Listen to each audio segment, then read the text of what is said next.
49장 28절입니다.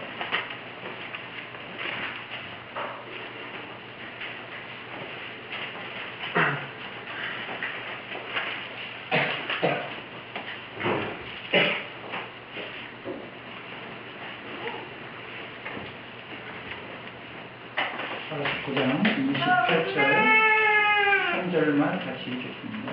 49장 28절 같이 읽습니다.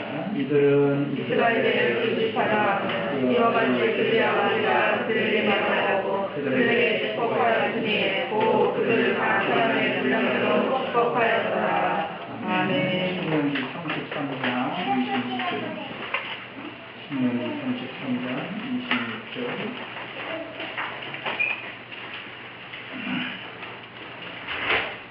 26절부터 29절까지 같이 읽겠습니다.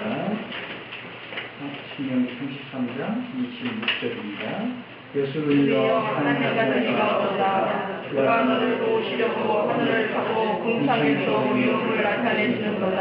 영원하신 하나님이 내 교토가 되시니 그의 영원하신 팔이 내 아래에 있도다. 그가 내 앞에서 대접을 주시며 뭐라라 하시도다. 이스라엘이 완전히 거하며 야곱의 샘은 곡식과 새 포도주의 땅에 흘러 있나니 곧 그의 하늘이 이슬을 내리는 곳이로다. 이스라엘의 영혼은 행복한 사람이로다. 여호와의 구원을 너가시려는 백성이 누구냐?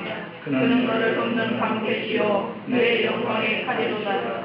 내 대적이 내게 복종하리니 내가 그들의 모든 곳을 밟으리로다. 아멘.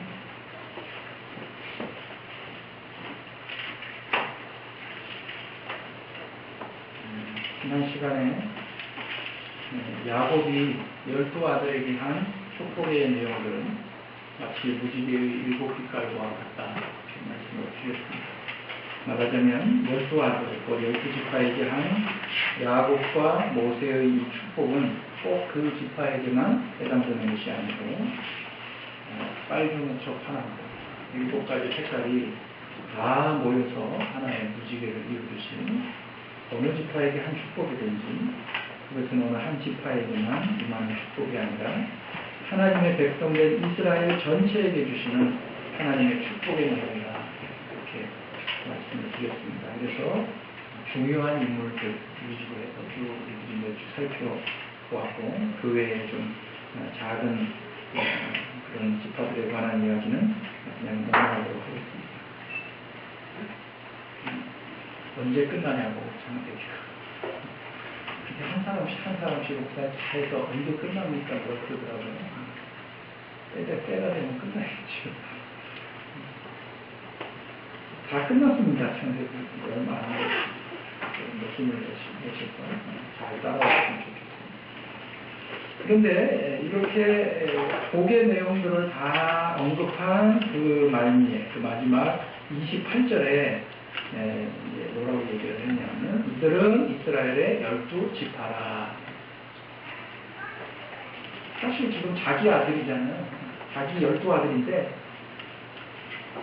12지파라 그랬어요. 그러니까 이제 내다보고 축복을 하는 것이죠. 그리고 이 창세기는 이미 출애굽한 백성들이 받아가지고 있는 그 이후의 기록이기 때문에 이렇게 언급이 가능하겠죠. 이스라엘의 12지파라. 이와 같이 그들의 아버지가 그들에게 말하고 그들에게 축복하였는데 곧 그들 각 사람의 분량대로 축복하였다 이렇게 이야기합니다. 처음 이 축복을 시작하게 될 때 창세기 49장 1절에서 이렇게 이야기했습니다. 야곱이 그 아들들을 불러 이르되 너희는 모이라 너희가 후일에 당할 일을 내가 너희에게 이르리라. 너희는 모여서 들어라. 야곱의 아들들아 너희 아버지 이스라엘에게 들으라. 이렇게 하면서 이제 이 축복이 시작이 됐습니다. 여기 보면 너희가 후일에 당할 일을 이르리라 이렇게 되어 있는데 이 후일이라고 하는 말이 원문에 보면 마지막 날들에 이렇게 되어 있습니다. 마지막 날들. 우리가 소위 이야기하는 종말의 날들에 이렇게 되어 있는데 그 마지막 날들에 당할 일에 대해서 내가 너희에게 말하는 것이라 그렇게 이야기한다는 말이죠. 우리가 성경에 나오는 단어들 중에서 종종 오해를 하고 있는 단어들이 참 많이 있습니다. 믿음이라는 단어도 우리가 굉장히 많이 오해하고 있어서 우리의 개인적인 신념 이렇게 착각을 하는 경우가 있는데 성경에서 말하는 믿음은 그런 것이 아닙니다. 또 은혜 이런 말도 우리들이 잘 쓰죠. 그래서 그냥 대충 적당히 넘어가는 걸 은혜롭게 합시다. 그렇게 이야기하는데 성경이 말하는 은혜는 그런 은혜가 아닙니다. 은혜 많이 받았습니다. 이렇게 얘기할 때 그 말은 감동 많이 받았습니다. 그런 뜻이 아니다. 그렇죠? 마찬가지로 우리가 오해를 하고 있는 단어 중에 하나가 뭐냐면 예언이라는 단어입니다. 예언. 보통 우리는 예언 그러면 미래에 일어나게 될 어떤 일을 미리 앞서서 알려주는 것, 이것을 우리가 예언이라고 이렇게 이야기하잖아요. 그래서 오늘 여기도 번역을 이렇게 해놔가지고 너희가 후일에 당할 일을 이르리라 그랬으니까 나중에 어떻게 될 것을 미리 땡겨서 가르쳐주는 것처럼 그렇게 오해를 하게 번역을 해놨는데 이 예언이라는 말은 미래에 일어나게 될 어떤 일을 미리 알려주는 것을 말하는 게 아닙니다. 성경에서 예언이라고 할 때. 이 말에는 함정이 있어요. 미래에 일어날 어떤 일을 미리 알려준다. 그런 의미 속에는 어떤 함정이 있느냐면 그 미래는 이미 결정되어 있다라고 하는 함정이 있죠. 그러니까 우리들이 늘 가지는 그 의문 중에 하나가 뭐냐. 그러면 하나님 뜻대로 다 우리의 미래와 인생이 결정되어 있다고 한다면 우리는 꼭두각시에 불과한 것 아니냐.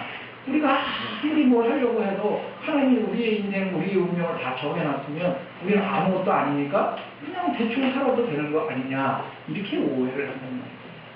성경 말하는 예언은 그런 의미가 아닙니다. 다시 말해서 우리의 미래는 이미 다 결정되어 있고 그 결정된 우리의 미래의 모습을 미리 앞당겨서 알려주는 것을 예언이라 그렇게 생각을 하는데 성경은 그걸 예언이라고 이야기하지 않습니다. 만약에 그렇다면 그거는 운명론이 되어버리는 거예요. 어떻게 결정됐으니까 뭐 어떻게 가든지 우리는 그렇게 되는 것이죠. 그래서 성경이 말하는 예정론과 운명론을 혼동하시면 안 됩니다. 이건 다른 거예요. 각 사람의 분량대로 그렇게 얘기를 했는데 각 사람이 분량대로라는 말은 그 사람이 한 대로 혹은 그 각자에게 알맞은 대로 이렇게 번역을 해야 합니다. 각 사람의 분량대로는 그 사람이 한 대로 그 사람에게 알맞게. 갈라디아서 6장 7절을 한번 찾아보겠습니다.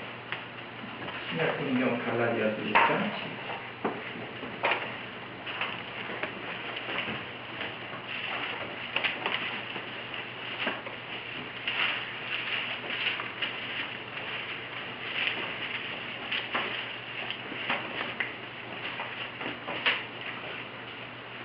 (6장) 7절, 8절을 같이 이제 보겠습니다. 갈라디아서 6장 7절 그리고 8절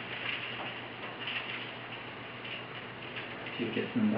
스스로 속이지 말라. 하나님은 없으신 일을 받지 아니하시나니 사람으로 무엇이든지 의외로 얻으리라. 자기의 육체를 위하여 찾는 자는 육체로부터 썩어질 것을 거두고 성령을 찾는 자는 성령으로부터 영생을 거두리라. 심은 대로 거두는 것이 성경이 가르치는 원리입니다. 하나님은 심은 대로 거두게 하십니다. 그렇다면 지금 야곱이 자기 아들들에게 그 각자의 분량대로 축복했다는 말이 뭐냐? 그들 각자에게 그들이 한 대로 알맞은 복을 빌어주었다. 이런 말이 되는 거죠.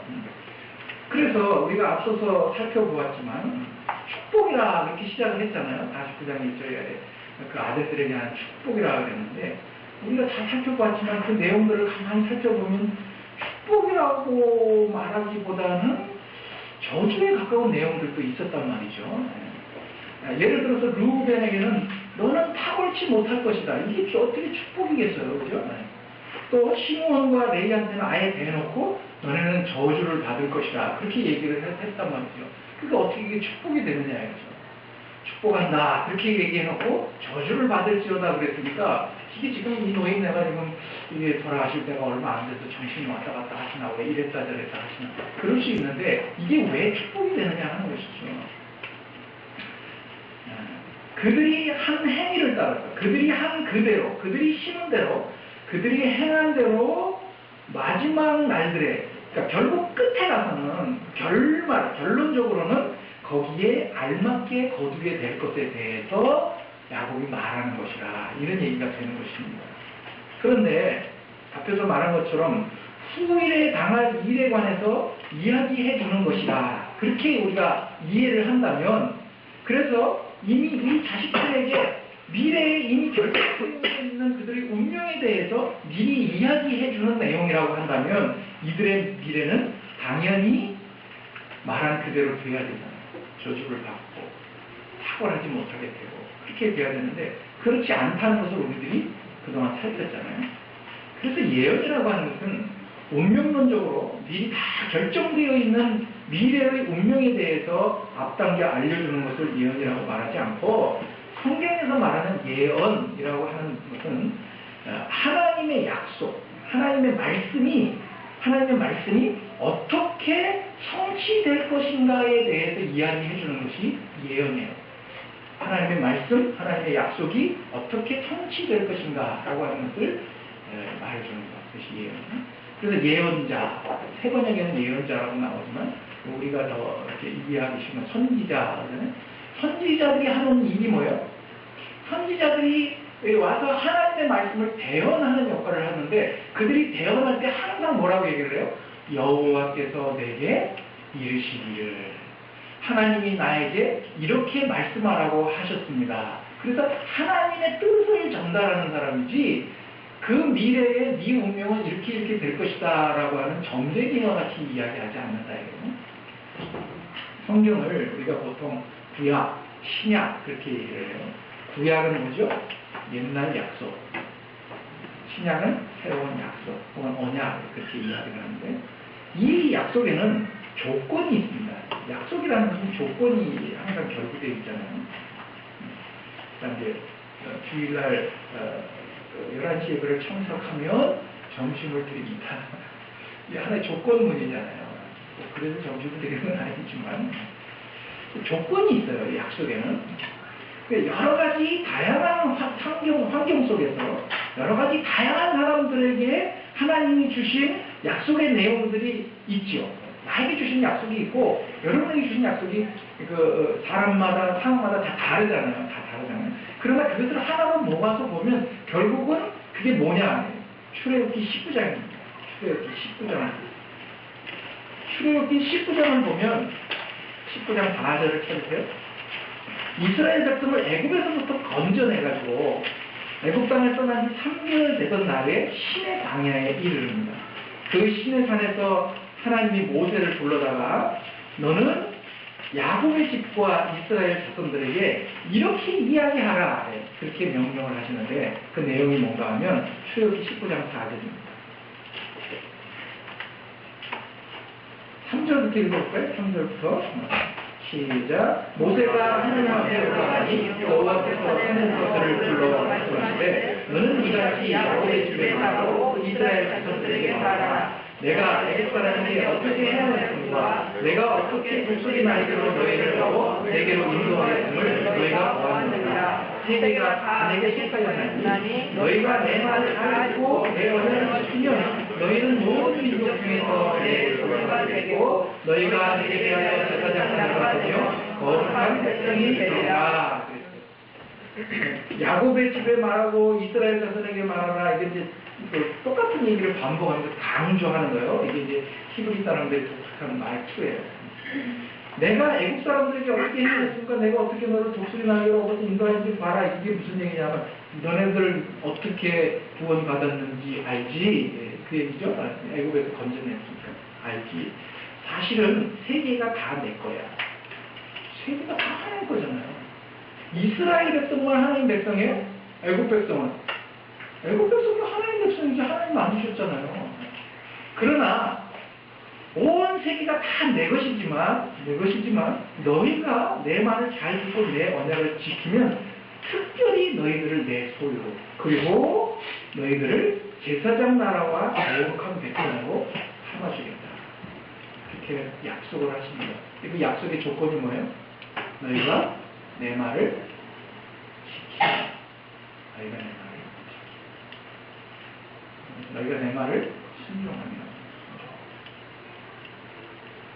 그래서 미리 정해진 어떤 운명에 대해서 말해주는 것이 예언이 아니고 내 말을 잘 듣고 내 말에 순종을 해서 이 약속, 지금 말하는 이 약속을 너희들이 잘 지키면 어떻게 되느냐, 이렇게 된다 하는 것을 알려주는 것이 예언자들이 하는 예언이에요.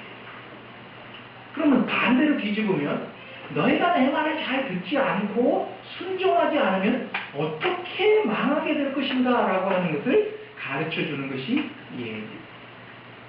포로기 시대에 많은 선지자들, 예언자들이 와서 하는 얘기가 뭐예요? 니네들 이 따위로 살면 어떻게 된다? 너 포로로 끌려가게 될 것이다. 포로로 끌려가게 될 것이다. 또 포로로 끌려가게 결정된 게 아니고 이런 식으로 하면 너네들 그렇게 된다? 그런데 지들이 이런 식으로 한 거예요. 그래서 그런 결과를 가져온 것이죠. 만약에 그들이 거기서 돌이키고 하는 우리가 잘못했습니다. 우리를 불쌍히 여겨주십시오 했으면 그렇게 되지 않을까. 근데 그들이 끝까지 고집을 부리고 자기들 하고 싶은 걸 했어요. 그러니까 결정된 운명을 앞당겨 이야기하는 것이 아니고 하나님은 이렇게 말씀하신다. 너 그렇게 하면 이렇게 된다. 그래서 그것을 자기네들이 확증해버리는 거죠. 그래서 성경이 말하는 예언이라는 것은 그런 거예요. 결국 후일에 당할 일을 이야기해 줬다는 것은 이미 결정된 미래에 관한 이야기가 아니라 너희들이 어떻게 하느냐에 따라서 결정된 너희들의 운명이 이렇다라고 하는 것을 이야기해 주는 것이 된다. 에스겔 33장 13절을 찾아보겠습니다. 에스겔에서 33장 13절.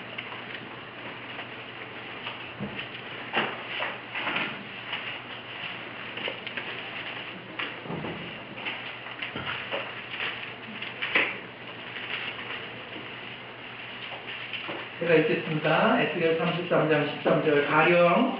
가령 내가 의인에게 말하기를 너는 살리라 하였다고 하자. 그가 그 공의를 스스로 믿고 죄악을 행하면 그 모든 의로운 행위가 하나도 기억되지 아니하리니 그가 그 지은 죄악으로 말미암아 곧 그 안에서 죽으리라. 가령 내가 악인에게 말하기를 너는 죽을 것이라 하였다 하자. 그가 돌이켜 자기의 죄에서 떠나 정의와 공의로 행하여 저당물을 도와주며 강탈한 물건을 돌려보내고 생명의 율례를 지켜 행하여 죄악을 범하지 아니하면 그가 반드시 살고 죽지 아니할지라. 그가 본래 범한 모든 죄가 기억되지 아니하리니 그가 반드시 살리라. 이는 정의와 공의를 행하였음이라 하라. 그래도 내 민족은 말하기를 주의 길이 바르지 않습니다 하는구나. 그러나 실상은 그들의 길이 바르지 않다. 만일 의인이 돌이켜 그 공의에서 떠나 죄악을 범하면 그가 그 가운데서 죽을 것이고 만일 악인이 돌이켜 그 악에서 떠나 정의와 공의대로 행하면 그가 그로 말미암아 살리라. 그러나 너희가 이르기를 주의 길이 바르지 않습니다 하는도다. 이스라엘 족속아 나는 너희가 각기 행한 대로 심판한다. 지금 우리식으로 표현하면 이런 거예요. 나는 예수 믿었으니까 구원받았다. 그리고 나가서 자기 멋대로 산다. 그러면 반드시 죽으리라. 반드시 죽으리라.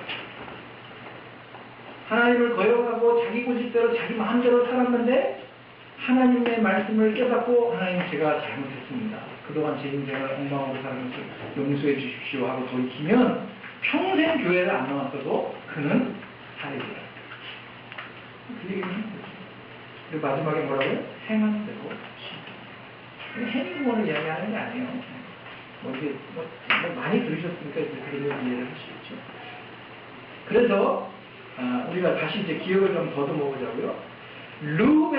르우벤은 이스라엘의 장자인데 아버지의 침상을 더럽혔기 때문에 너는 탁월치 못할 것이라 그렇게 야곱이 이야기하고 있죠. 또 시몬과 레위는 너희는 그 폭력적이고 잔인한 행위 때문에 저주를 받을 것이다. 그렇게 이야기했습니다. 그러면 결국 르우벤의 미래는 탁월치 못한 것으로 결정되어야 하고, 그리고 시므온과 레위도 저주받을 자로 결정되어야, 그래야 예언이라고 하는 것은 아 그런 뜻이구나 하고 확증할 수 있는데, 우리가 다 살펴보았지만 그렇게 되지 않았잖아요. 오히려 레위 같은 경우에는 제사장으로 되었습니다. 그래서 이거는 그렇게 결정됐다, 너는 다 망했다, 이렇게 결정됐다는 이야기를 하는 것이 아니라 약속이라 얘기죠. 그렇게 하면, 너희가 계속 그런 행위를 하면 너희는 이런 결과를 맞이하게 될 것이다 하는 것에 대한 일종의 경고 같은 것이다 했죠. 경고. 자, 실제로 르벤이나 시몬이나 레위가 그런 벌을 받지 않았죠. 그러니까 결국 너희들의 미래는 이렇게 정해졌다, 그러니까 너희는 장차 이렇게 될 것이다가 아니라 그런 식으로 하면 이렇게 되니까 그렇게 하지 말아라. 지금은 이제 이렇게 몰상식한 표현을 안 하지만 우리 어릴 때 그랬잖아요. 새끼 그냥 다리 몽댕이를 분지러 놓는다고. 우리네 부모들이 욕을 할 때 그랬잖아요. 진짜 싫어하면 그렇게 하지 말아라. 경고라는 건 왜 해요? 그렇게 하면 망하니까 하지 말라고 하는 게 경고죠. 경고. 망하지 말라고 하는 게 경고지. 저놈이 반드시 망해야 된다 그러면 한번 내버려두면 돼요. 그죠? 한번 내버려두면 그냥 망한다고 저절로. 근데 경고를 한다는 건 그렇게 하지 마. 그렇게 하면 안 돼. 라고 하는 것은 하지 마. 틀리다고 하는 것이 경고죠. 제가 늘 말씀드리지만 벌 중에 벌은 다만 내버려두는 게 가장 큰 벌이에요. 네. 하나님이 저들을 그 상실한 마음 가운데로 내버려 두셨다. 그게 제일 큰 벌이에요. 하나님이 간섭하시지 않는 그 순간 그는 이미 죽은 거예요. 가장 무서운 거예요. 와서 잔소리를 하고 꾸중을 하고 매를 드는 거예요. 왜 그래요? 그 잘못을 고쳐서 바로 잡자. 그래서 망하면 안 되니까 결국 살리자고 하는 것이지, 망하고 죽이자면 뭐하러 와서 그걸 잔소리를 하겠어요. 목사가 와서 여러분한테 싫은 소리를 하고, 예? 그렇게 하면 안 된다 그러고, 여러분 자존심을 긁어놓고 여러분 마음을 상하게 해서, 애들 표현대로 아싸 오늘 집사님 네 분의 자존심을 확 긁어놔서 내가 오늘 스트레스를 확 풀린다. 목사가 들을게요. 살리자는 거예요. 그러면 경고는 화입니까? 복입니까? 복이지요. 복이에요. 들을 때는 기분 상하고 듣기 싫지만 경고를 받고 있다는 사실 자체가 이미 복인 거예요. 부모가 없는 자식은 아무도 누가 뭐라고 안 그래요. 근데 그걸 복이라고 이야기하나요? 야, 아빠, 나는 제가 너무 부러워 죽겠어. 아침에 누가 뭐 일찍 나오라고 그러기를 하나, 숙제 안 했다고 뭐라 그러기를 하나, 세수를 안 했다고 야단을 치나. 난 너무 부러워. 그게 복인가요? 경고를 받고 있다는 사실 자체가 복이기 때문에 지금 이 창세기 49장에서 야곱이 이 자식들에게 하고 있는 말 자체가 그 내용상으로 볼 때는 저주로 보이지만 사실은 그게 축복이 되는 거예요. 그래요. 그게 축복이 되는 거예요.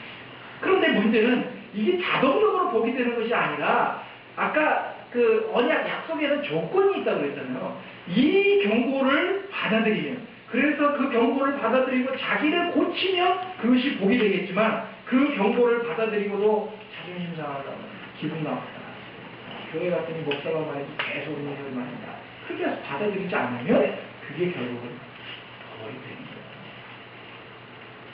목사 말에 무조건 순종하라고 이야기하는 거 아니에요. 왜? 제 말도 틀릴 때가 있어요. 제가 늘 그러잖아요. 목사 때문에 실족하지 말라고. 뭐 목사 때문에 왜 저 같은 사람 때문에 여러분 같은 분들이 실족을 해요? 바보 같은 분들이. 아, 목사도 인간이구나 생각하고요. 저도 부족한 게 여러분들도 더 많은. 그래서 아까 그 약속의 내용의 표현처럼 너희가 내 말을 듣고 고치면, 내 말을 듣고 내 말대로 순종하면, 그렇게 하면 복이 된다. 이 12지파에게 하는 축복이 그들 개인에게 하는 축복이 아니고 전체 이스라엘에 대한 축복이라고 그렇게 말씀드렸죠.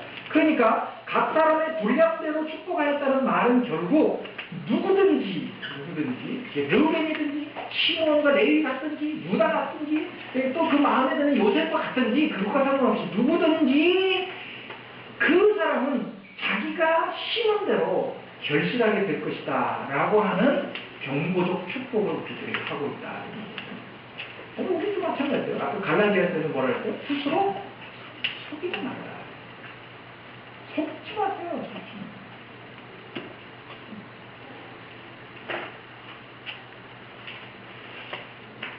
여러분들이 하나님 앞에 하나하나의 신실한 성도로서 서는 데 있어서 가장 큰 장애물이 뭐겠어요? 뭐 같아요? 자기 자신이에요. 자기 자신.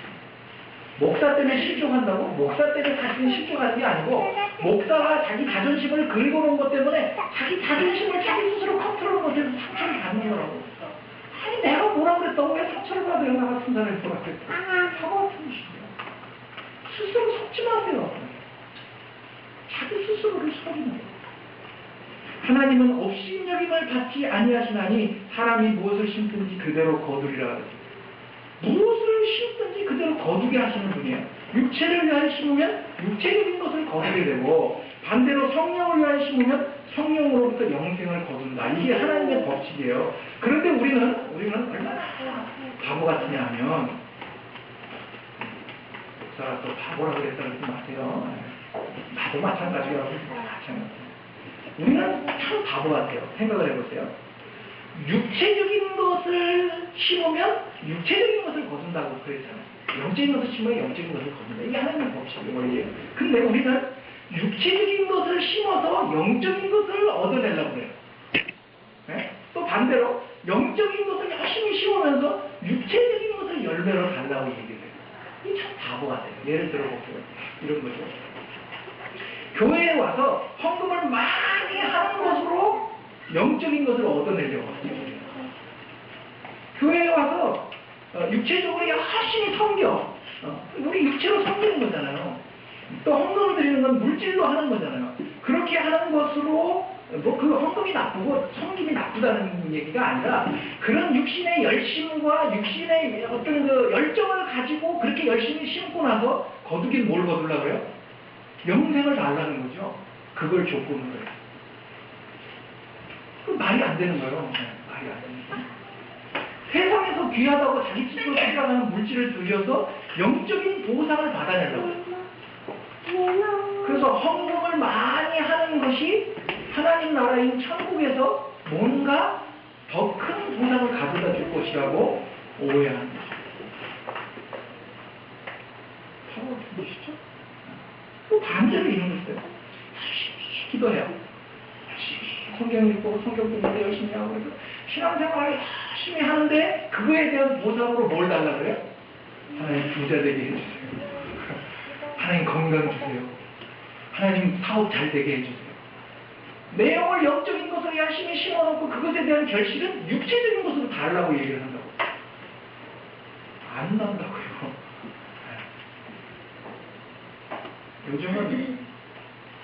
요즘은 뭘 심나요?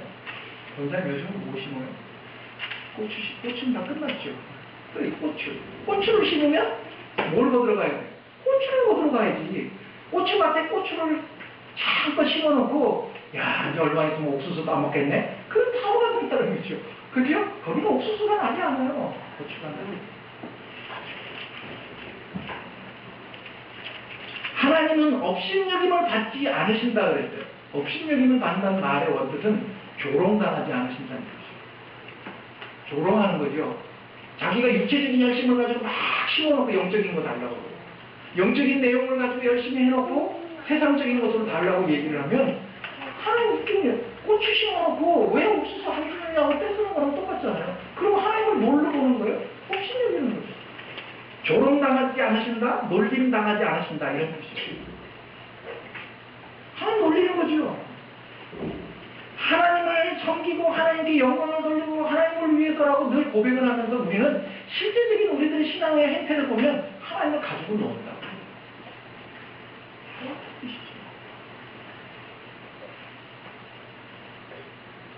르우벤이나 시므온이나 레위나 다 그들이 심은 대로 거두게 되는 것이 하나님 법칙이에요. 그런데 우리가 잘 아는 것처럼 신명기에 오면 그런 것들이 다 어떻게 바뀌어요? 전혀 새롭게 바뀌잖아요. 그러면 심은 대로 거두는 것이 하나님의 법칙인데 어떻게 되는 겁니까? 경고라고 했잖아요. 경고. 경고는 축복이라고 그랬죠. 그러면 그렇게 하면 그렇게 거두게 되니까 그렇게 하지 말라고 경고를 했으니까 그 경고를 경고로 받아들인 사람은 자기를 고치겠죠. 아, 이거 좋은구나. 이렇게 망하는 이렇게 망하는.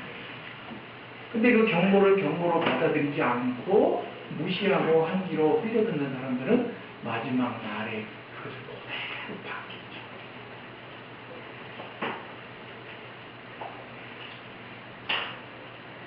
자기를 고쳐서 그것을 믿음으로 받아들이고 회개해서 자기를 고쳐서 그 경고를 복으로 바꿔야 될 책임은 우리들에게 있는 거예요. 사실은 자기가 한 일대로 자기의 분량대로 받는 것이 너무나 당연한데 그런데 하나님은 그것을 그렇게 처리하시지 않고 또 은혜로 처리해 주시잖아요. 오래 참고 기다려주고 또 경고. 여러분들이 여러분 자신에게 몇 번 경고해요? 3-4번. 그리고 4번째는 이제 죽이는 거죠. 그렇게 해요? 아니죠. 또 참고 또 기다려요. 또 때로는 아프지만 얘기하죠. 애 때려놓고 기분 좋은 부모가 어딨어요. 좀 기분이 더럽더라고요. 저도 애들 때려봤어 하는데요.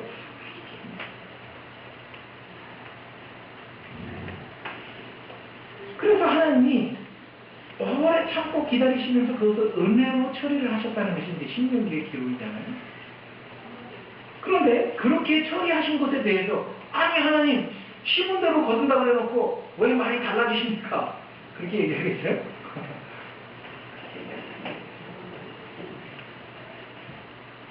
또 혹은 하나님 불공평합니다. 그렇게 얘기할 수 있나요? 어떤 분이 이런 얘기를 했어요.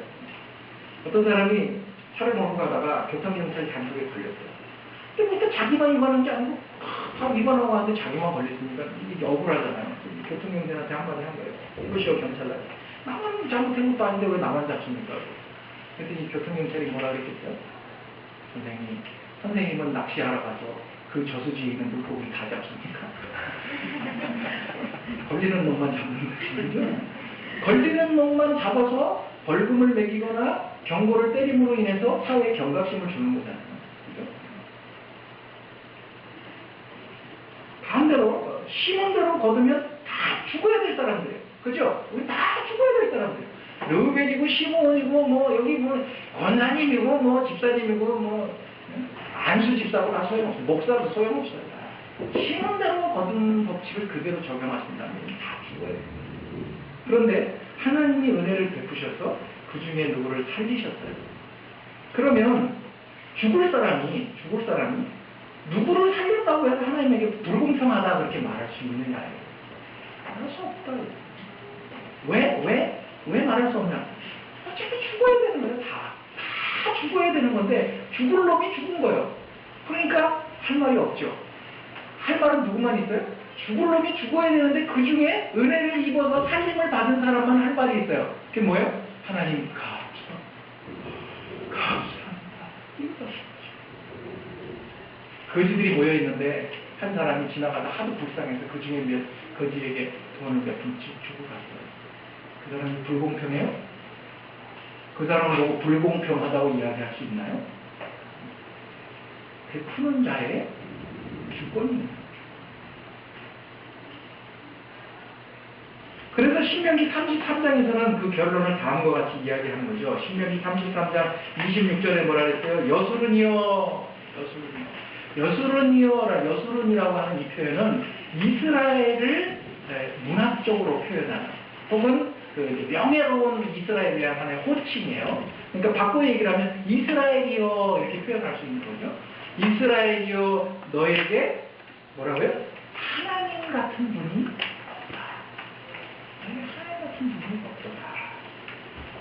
왜냐하면 뭐라 그랬죠? 그가 너를 도우시려고 하늘을 타고 궁창에 그 위엄을 나타내시는 거예요. 왜냐하면 하나님이 너를 도우시려고 하늘을 타고 궁창에서 위험을 나타내십니다. 그러니까 하늘이나 궁창이나 다 똑같은 표현이에요. 다 똑같은 표현. 그러니까 저 높으신 곳에 계신 그 높으신 하나님이 너를 그렇게 돕고 계시니 이스라엘아, 너 같은 놈이 어딨냐? 지금 그렇게 표현합니다. 그리고 33절 27절에 영원하신 그 하나님이 너의 처소가 되시고 그의 영원하신 팔이 내 아래에 있고 그가 내 앞에서 대적을 쫓고 멸하라 하시고 이스라엘이 안전히 거하며 야곱의 집은 곡식과 세포도 이 땅에 헐려있으니 곧 그의 아들이 이스를 내리는 곳으로. 그렇게 높으신 하나님이 너의 처소가 되시고 저 단어로 피난처가 되신다. 피난처. 그의 영원하신 팔로 너를 거하게 하시고 팔로 열어 너의 대적이 쫓겨가고 곡식과 포도주가 가득한 이 땅, 곧 하늘에서 내리는 이스라엘 흠뻑 젖은 이 땅에서 이스라엘 너는 안전히 거한다. 이걸 한마디로 뭐라 하죠? 샬롬이야, 샬롬. 평화. 그래서 그 밑에 29절에 뭐라 그랬어? 이스라엘이여, 너는 행복합니다. 이스라엘아, 너는 여호와의 구원을 너같이 얻은 백성이 어디 있느냐? 사랑하는 여러분, 하나님 같은 분이 어디 있습니까? 여러분들이 인생을 살면서 많은 사람들을 만나보셨잖아요. 저는 전도사 생활부터 시작을 해서 10년, 거의 20년을 9일째 생활했으니까 교회에 어떤 사람을 다 만나봤어요. 좋은 목사님도 있었고 좀 안 좋은 목사님도 있었고 저같이 안 좋은 목사도 있었고 좋은 목사님도 있었고 또 좋은 권사님도 있었고 정말 야단만 치는 장로님도 있었고 온갖 사람을 많이 만나봤어요. 정말 많은 사람을 교회 일을 하다 보니까 많이 만나봤는데 여러분 손에 한번 꼽아보세요. 아우 이런 분이라면 있겠죠.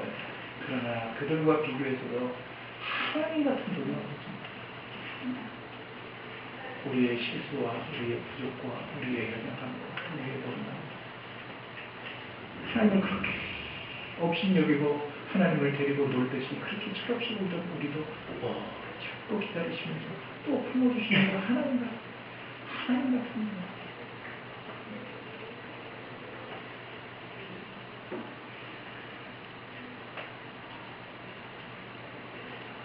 지금까지 우리가 살펴왔던 야곱의 12아들에 대한 축복의 내용을 다시 한번 상기해 보십시오. 도대체 그들이 누구였습니까? 그들이 어떤 사람이었습니까? 그들이 과연 이런 하나님의 놀라운 축복을 받을 만한 조건과 이유가 있었습니까? 없었죠. 그러나 하나님은 그들을 이렇게 축복하셨죠. 물에 끓은 것 같이 탁월하지 못하더라. 아버지의 침상을 더럽혔던 르우벤이요 내가 살고 죽지 않을 것이다 하는 복을 주셨습니다. 폭력적이고 잔인한 시몬과 레위에게 너희는 오히려 하나님의 율법을 가르치며 주 앞에 분향하고 제사드리는 그 영예로운 자리를 얻게 될 것이다. 아무런 조건도 이유도 없는데 하나님 도대체 나와 내 집이 뭐길래 이런 복을 주십니까? 그런 고백이 나올 만큼 유다에게 왕의 자리를 허락해 주셨잖아요. 물어뜯는 이리와 같은 베냐민에게 베냐민아 너는 오히려 사랑을 입는 자라. 아버지가 그 자식을 목말 태우듯이 그 어깨에 메고 그렇게 지키시고 보호하시다. 그래서 도무지 이해할 수 없는 그 놀라운 축복을 주셨으니 하나님 같은 분이 또 어디 있을까 하는 그 고백이 이들에게서 나오지 않을 수가 없다. 저는 여러분에게 이런 고백이 있습니까?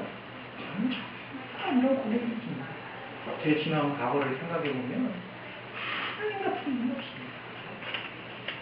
한 사람이 어떻게 목사가 돼서 이 앞에 서서 여러분에게 설교를 합니다. 나중에 제 과거 실체가 드러나더라도 저 때문에 그러니까 실족하지 마세요. 저보고 욕을 하고 가시는 건 상관이 없는데 저 때문에 여러분들이 실족하는 거예요. 어거스틴이 그랬답니다. 어거스틴이 아주 유명한 방탕아였었잖아요. 여자 좋아하고 술 좋아하고 하나님을 만나서 회심하고 난 다음에 길을 가다가 자기가 같이 그 시절에 놀던 창기를 만났어요. 이 여자가 아우 어거스틴 아니야. 우리 식으로 표현을 했어요. 오빠 왜 요즘 놀러 안 와? 이랬겠죠. 그랬더니 어거스틴이 뭐라 그랬어요? 내가 알고 있는 어거스틴은 죽었다. 네가 알고 있던 과거하고 죽고 나는 새로운 거.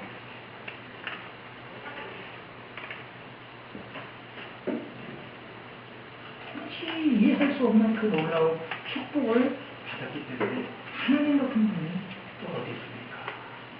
하나님 같은 분이 없습니다. 이런 고백이 나옵니다. 또 이렇게 얘기하겠죠. 목사님, 그 사람들이가 그런 축복을 받았으니까 그렇다고 치지만 나는 도무지 하나님의 축복을 받은 것 같지를 않습니다. 내 생에 하나님이 해주신 거라고는 아무것도 없어 보이는데 나 사는 거 한번 보세요. 이루성성은 하나님이 축복을 해주셨다고 이야기할 수 있나요? 그런 고백은 나하고는 상관없습니다. 이렇게 이야기하실 분도 있을 겁니다. 왜 없겠어요? 저도 그런 적이 있었는데 그런 건 아닙니다. 다른 게 없다고 한번 생각해 보십시오. 언젠가도 제가 말씀드렸지만 이 막말하는 자식들이 부모한테 대들면서 뭐라 그래요? 부모님이 나한테 해주신 게 뭐가 있어요? 그러잖아요. 해준 게 없어요? 해준 게 없나요? 다 해줬죠. 요즘은 그런 노래를 잘 안 부르잖아. 진 자리, 마른 자리, 가난한 시간. 다 해줬죠. 먹이고, 입히고, 채우고. 그놈이 아프면 같이 밤잠을 못 자면서 설치면서. 그러죠. 그 자식이 고3이면 엄마도 고3이라고. 그러면서 다 해줬는데 이놈 새끼가 하는 소리가 엄마가 나한테 해준 게 없어야 있기 때문에 해준 게 없나요? 다 해줬죠. 근데 왜 그런 소리를 해요? 자기가 원하는 거 안 해줬다는 거지. 자기가 원하는 거.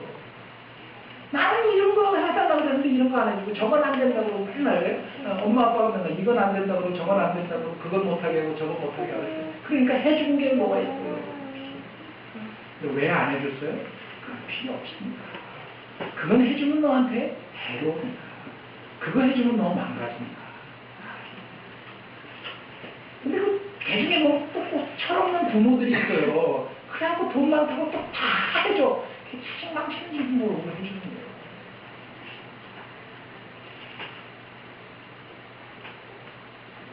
다 해줬습니다. 여러분들이 한테서 못해준 건 있을지 모르지만 아까워서 여러분이 자식에게 안 해준 게 있겠습니까? 내 입에 있던 것도 달라 그러면 뺏어 줬잖아요. 안 그러셨어요? 여러분? 내 입에서 우물거리는 것도 그 새끼가 달라 그러면 그걸 뺏어 줬다고.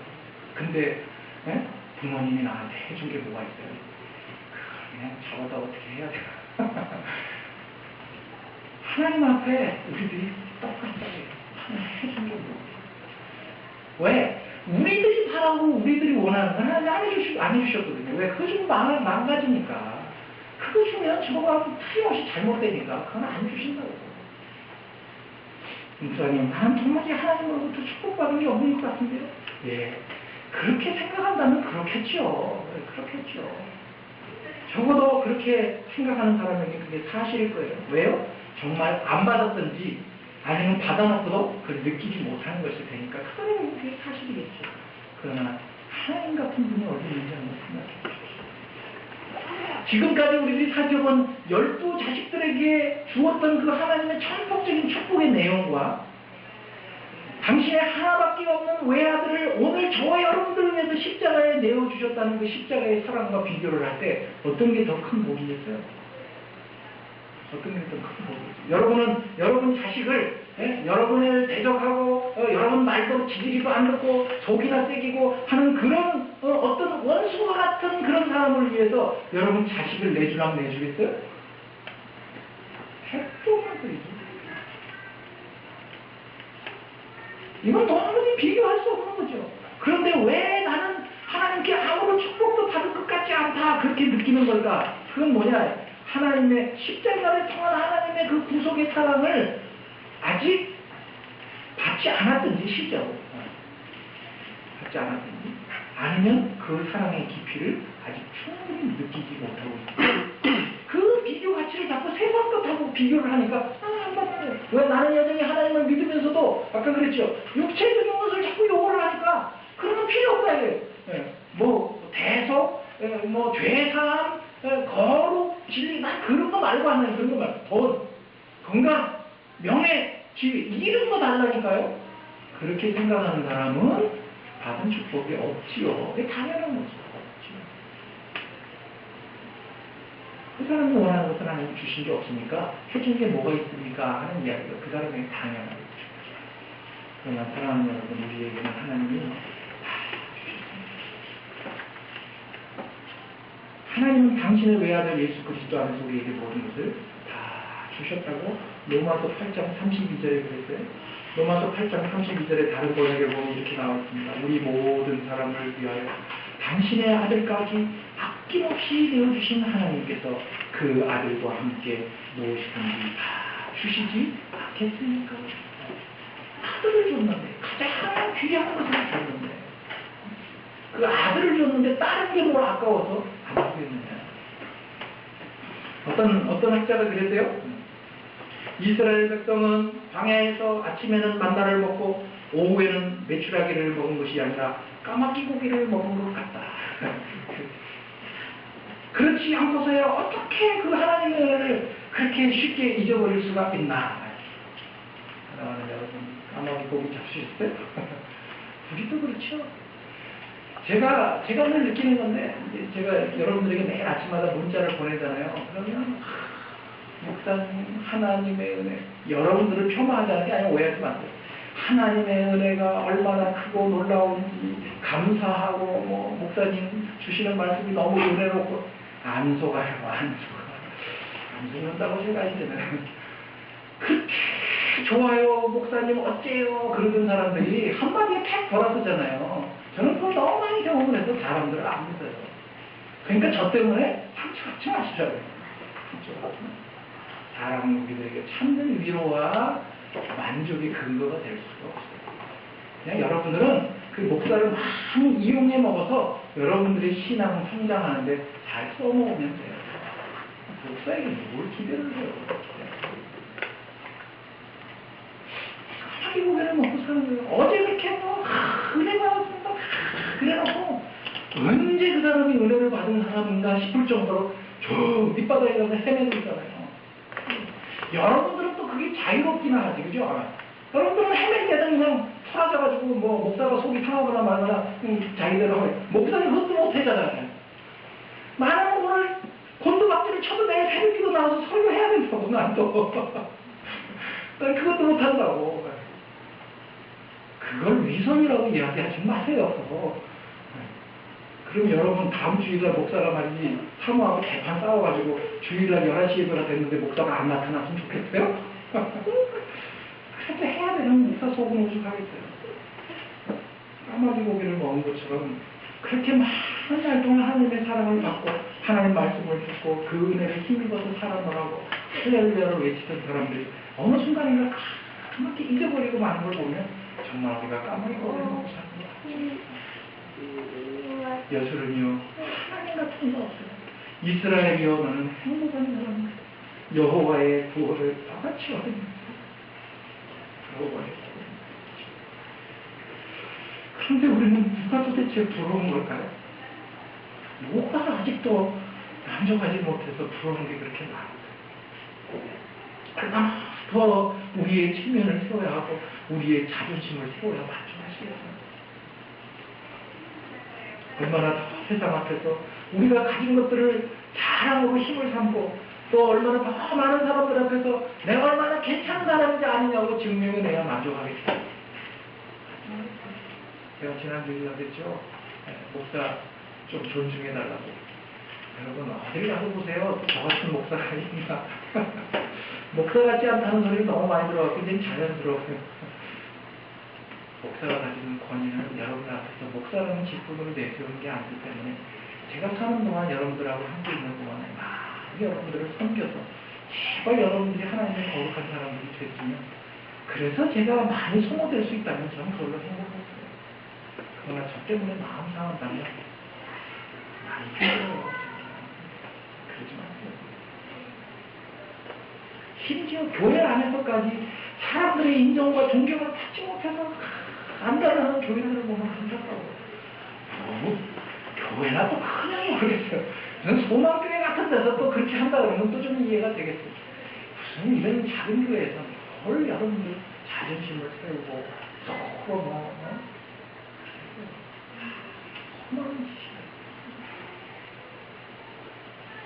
자기 손을 잘했습니다. 정말 아무것도 아닙니다. 하나님 춘천 영광교회 성도 여러분, 여러분들에게 하나님 같은 분이 어디 있습니까? 여러분들. 하나님 춘천 영광교회 성도 여러분, 여러분은 행복할 사람입니다.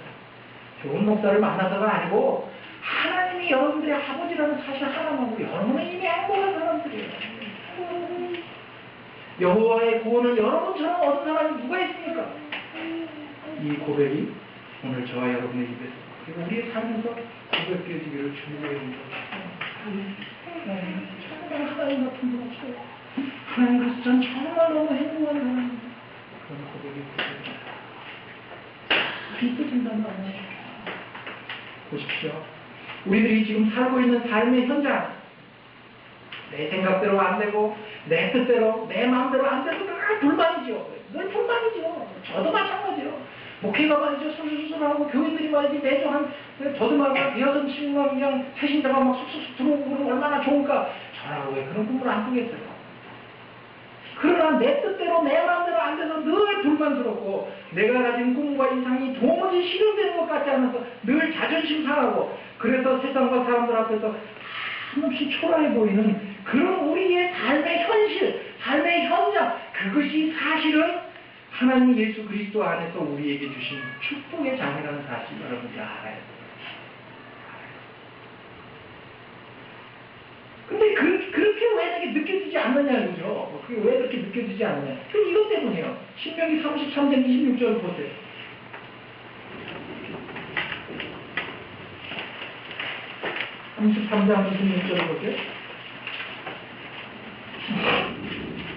여수른이여 이스라엘이여 춘천 영광교회 성도들이여 하나님 같은 분이 없다. 그가 너를 도우시려고 하늘을 타고 궁창에서 위엄을 나타내시는도다. 영원하신 하나님이 내 처소가 되시니 그의 영원하신 팔이 내 아래에 있도다. 그가 내 앞에서 대적을 쫓으시며 멸하라 하시도다. 세 번역을 제가 읽어드릴게요. 옛부터 하나님은 너희의 피난처가 되시고 아멘. 그죠? 네. 그 영원한 팔로 너희들을 떠받들어 주신다. 떠받쳐 주신다. 너희가 진격할 때 너희들의 원수를 쫓아내신다.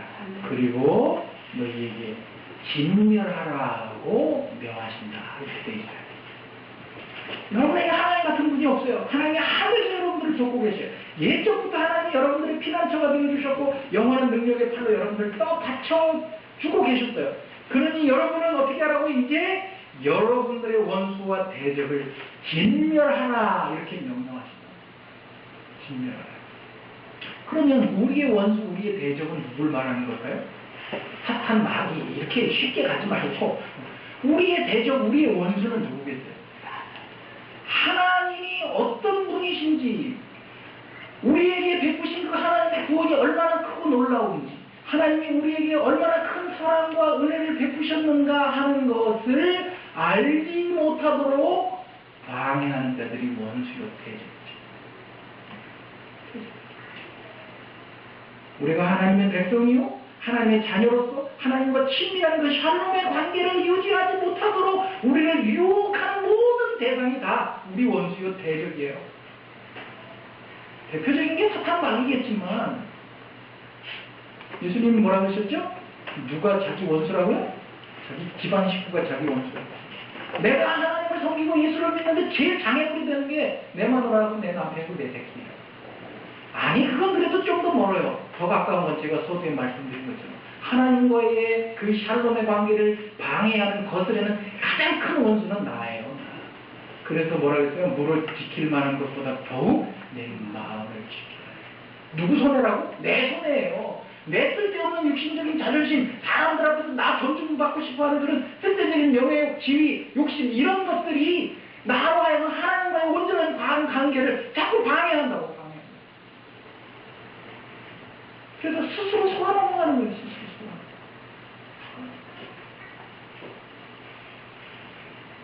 목사가 마음에 안 들면 목사의 대고 손가락질하고 욕을 하시고 그리고 와서 신앙생활을 똑바로 하시라고. 그걸 해야지. 그 정당한 자기가 해야 될 건 해라고. 목사가 마음에 안 드는 건 마음에 안 드는 거고.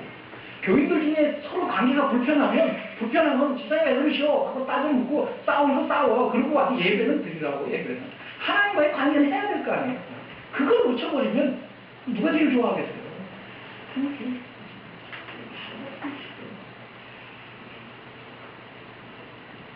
우리가 하나님을 믿고 하나님의 은혜를 받았다. 그래서 늘 기대하는 게 뭐냐? 예수 믿음 보상이 뭐냐? 예수 믿음 특권이 뭐냐? 라고 할 때 우리가 항상 틀리는 게 뭐예요? 예수를 믿으면 형통해야지.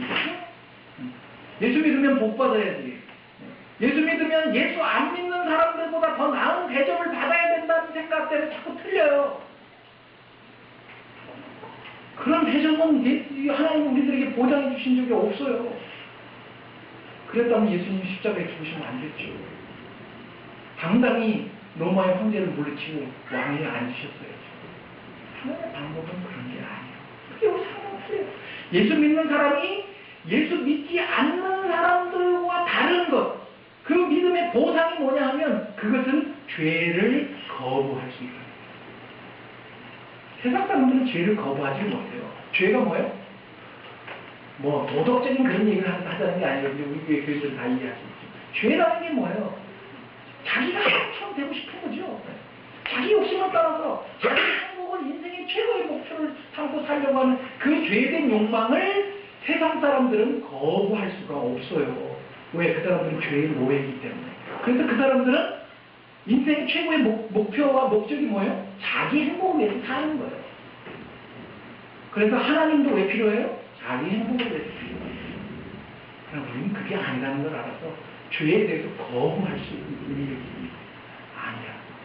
그래서 장성한 자는 히브리서 4장에 뭐라 했어요? 장성한 자는 선악, 지각을 사용해 선악을 분별하는 거예요. 무엇이 선이고 무엇이 악인지를 분별할 수 있게 됐어요, 우리는.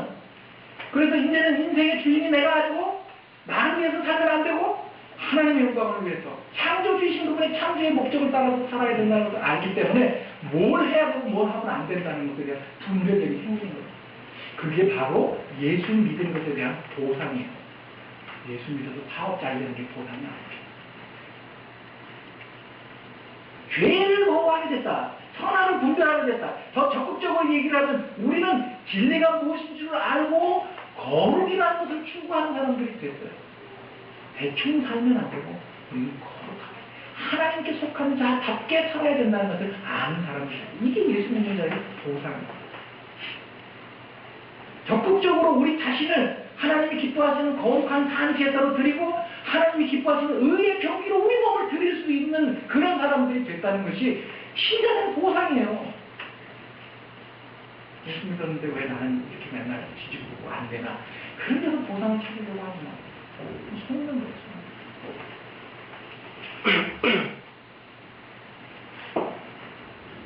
늘 말씀드리지만 공부할 수 있는 특권. 새벽부터 일어나서 학교에 가서 공부할 수 있다는 것이 공부를 하는 아이들에게는 지겨워 죽겠다 그럴지 모르지만 되게 특권이에요. 그게 복이라고요. 그걸 잘 모르죠? 하루 세끼 밥 먹고 사는 게 얼마나 큰 복인지 어려운 시대를 살아보는 어른들은 알아요. 그죠? 직장에 나가서 일을 할 수 있다는 것이 얼마나 큰 복인지 일하고 싶어도 일자리가 없었던 시대를 살았던 사람들은 그걸 이해를 해요. 그죠?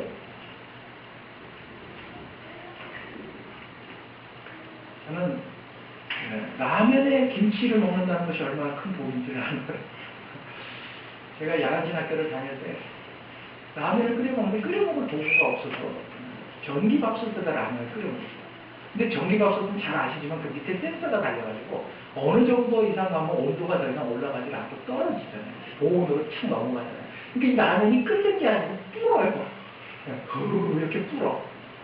그런데다가 지금은 뭐 편의점도 있고 뭣도 있고 그래서 뭐 어디든지 가서 돈만 내면 뭐 자취하기도 좋잖아요. 근데 저 때는 밤 11시가 넘어서 이제 그 신학교를 마치고 집에 들어오면 가게 문도 다 닫고 또 돈도 없고 그러니까 그 라면을 생으로 먹는 거죠. 그 띵띵 부르는 라면 교회 2층 다락방에서 제가 생활했는데 그래서 팔팔팔 푹 잘 익은 라면에 김치를 먹는 것이 얼마나 복이라는 사실을 전하. 여러분들이 있는 삶의 현장이 어떻게 살아요? 왜 거기 하나님 같은 분이 없고 하나님의 사랑을 받은 이스라엘 백성 같은 그런 백성이 없다라고 하는 이 사실을 자꾸 세상적인 시각에서 확인받으려고 하니까 난 복받은 게 없다 자꾸 이렇게 그거는 세상적인 시각으로 죽었다 깨어나도 보이질 않아요. 그러나 하나님의 시각에서 볼 때 우리를 유혹하는 죄악과 피 흘리기까지 싸우고 거룩한 성도로서 살기 위해서 날마다 삶의 현장에서 분투하는 이것이야말로 우리가 행복한 사람이로다라고 불릴 수 있는 충분한 이유입니다. 이걸 모르면 우리의 신앙은 다 허당해요. 손에 쥐고 있으면서도 모르고 사는 거예요. 그러네요. 여러분 신앙의 결과를 자꾸 다른 세상에 찾으려고 하지 마세요.